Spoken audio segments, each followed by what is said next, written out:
National sovereignty designed to protect liberty in a republic is challenged as our foreign operations are controlled by UN resolutions, not Congress. Under these conditions, our cities are more likely to be targeted by terrorists for the hatred of our policies fuel. Draft registration remains in place just in case more bodies are needed for our standing UN armies. The draft remains the ultimate attack on voluntarism and represents the most direct affront to individual liberty. This is made that much worse when one realizes that it's highly unlikely that we'll ever see American troops in action under anything other than a UN-sponsored war or military operation. Only with a greater understanding and respect for individual liberty and the importance of voluntary associations in all areas of social and economic life will we be able to preserve our liberty and peace and prosperity. This is required for the Republic to survive.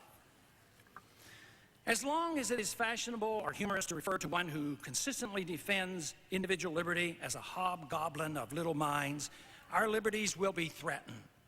Accepting and rationalizing any inconsistency while rejecting the principal defenders of a free society as impractical represents a danger to the Republic.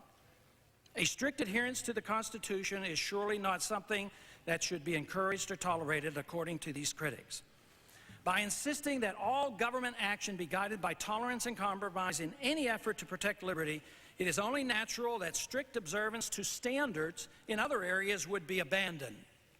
And it's true, we now live in an age where life has relative value, money has no definition, marriage is undefinable, moral values are taught as relative ethics in our classrooms. Good grades in the classroom no longer reflect excellence. Success in business is often subject to doubts because of affirmative action, and corporate profits depend more on good lobbyists and influence in Washington than creative effort. Pragmatism and interventionism are popular because of their convenience and appeal to those who crave governing over others and those who expect unearned benefits. This process can last a long time when some incentives to produce remain in place. But eventually, it leads to an attack on the value of money, confiscatory taxation, over-regulation, excessive borrowing on the future, and undermining of trust in the political process. Once this system is entrenched, it becomes difficult, if not impossible, to gracefully reverse the process. The usual result is the various groups receiving benefits become highly competitive and bitter toward each other. Eventually, it leads to a time when compromise and government planning no longer look practical or fair. In the next few years, we can expect this to become more evident as Congress will be forced to acknowledge that the budget has more problems than was admitted to in the closing days of the first session of the 105th Congress. If we do not define the type of government we are striving for and reject interventionism as a doctrine, the endless debate will remain buried in details of form and degree of the current system with no discussion of substance. Merely deciding where to draw the line on government involvement in our lives will consume all the energy of the legislative process. Whether or not we should be involved at all will receive little attention. In order to direct our efforts toward preservation of liberty, in lieu of planning the economy and regulating people, we must have a clear understanding of rights. But could British Prime Minister Tony Blair be telling us something about Western civilization and government's responsibility to the people? Blair was quoted in a recent visit with the President saying, "I tell you, a decent society is not based on rights, it's based on duty, our duty to one another. To all should be given opportunity from all responsibility demanded," close quote. This sounds just a tad authoritarian and closer to the Communist Manifesto than to the Magna Carta or the Bill of Rights. A free society is just the opposite. I argue that a free society is the only decent society and the only one that I care to live in.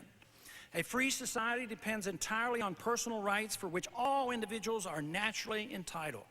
This was the bedrock of the Declaration of Independence in our Constitution and the principle upon which our republic rests. Yet today, most of the West, now engulfed by Keynesian welfarism, sadly accepts the Blair philosophy.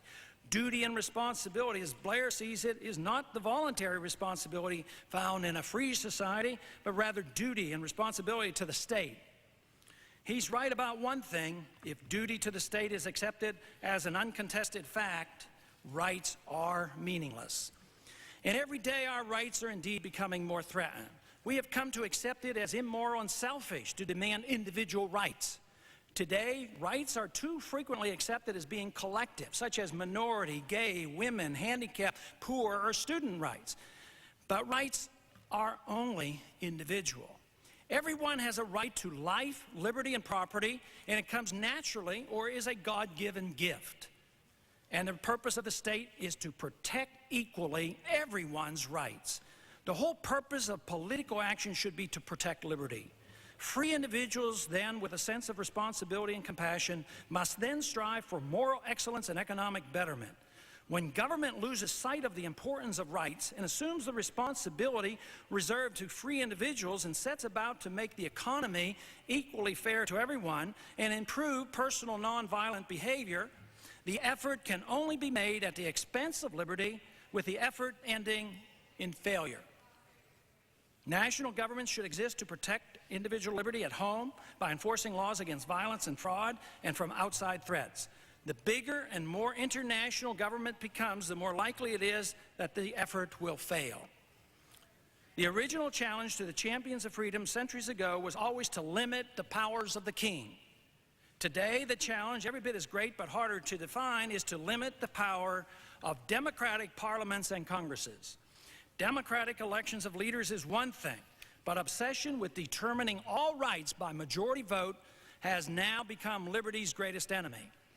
Throughout this century, and as the movement grows for one world government, the linchpin is always democracy, not liberty or a constitutionally restrained republic as our founders preferred.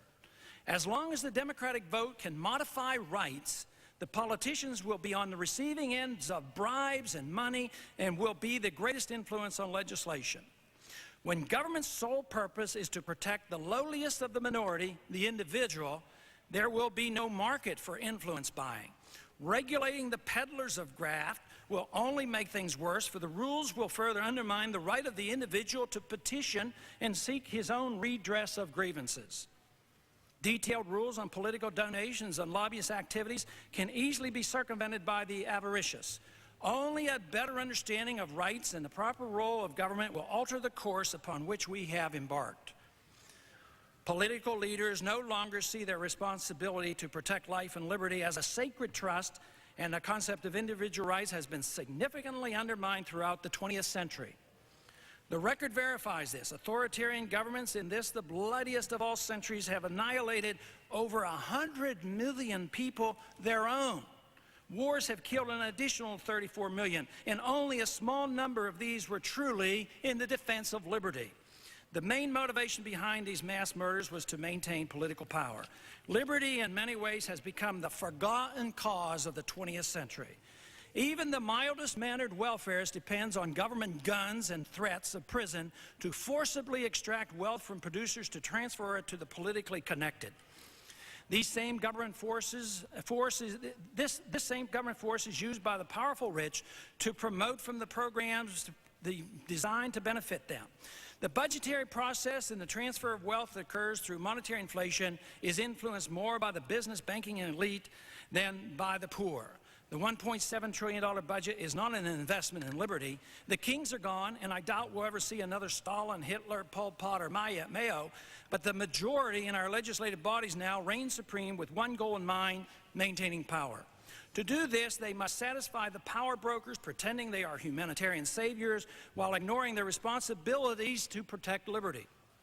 Democracy is now the goal of all those who profess progress and peace, but instead they promote corporatism, inflationism, and world government. The question is, where will our alternative come from? Which group or individual truly speaks for liberty and limited government? The speeches, the rhetoric, the campaigns rarely reveal the underlying support most politicians have for expanding the state, especially when coming from those who are thought to be promoting limited government. Those who believe in welfare and socialism are frequently more straightforward, but we are now hearing from some traditional opponents of big government admonishing us to stop trashing the government, and instead we should be busy fixing it. They do it without once challenging the moral principle that justifies all government intervention in our personal lives and economic transactions.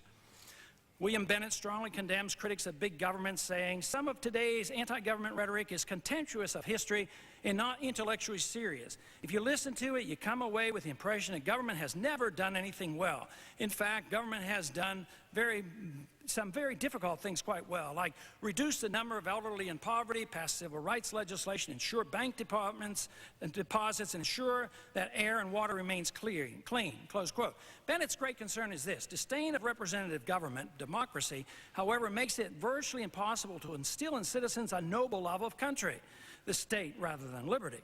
Bennett complains that Americans no longer love their country because of their utter contempt some have directed against government itself.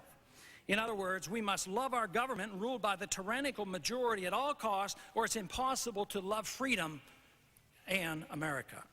Any effort to limit the size of government while never challenge the moral principle upon which all government force depends, while blindly defending majoritarian rule for making government work, will not restore the American republic. Instead, this approach gives credibility to the authoritarians and undermines the limited government movement by ignoring the basic principles of liberty. Only a restoration of a full understanding of individual rights and the purpose of a constitutional republic can reverse this trend. Our republic is indeed threatened. I yield back the balance of my time.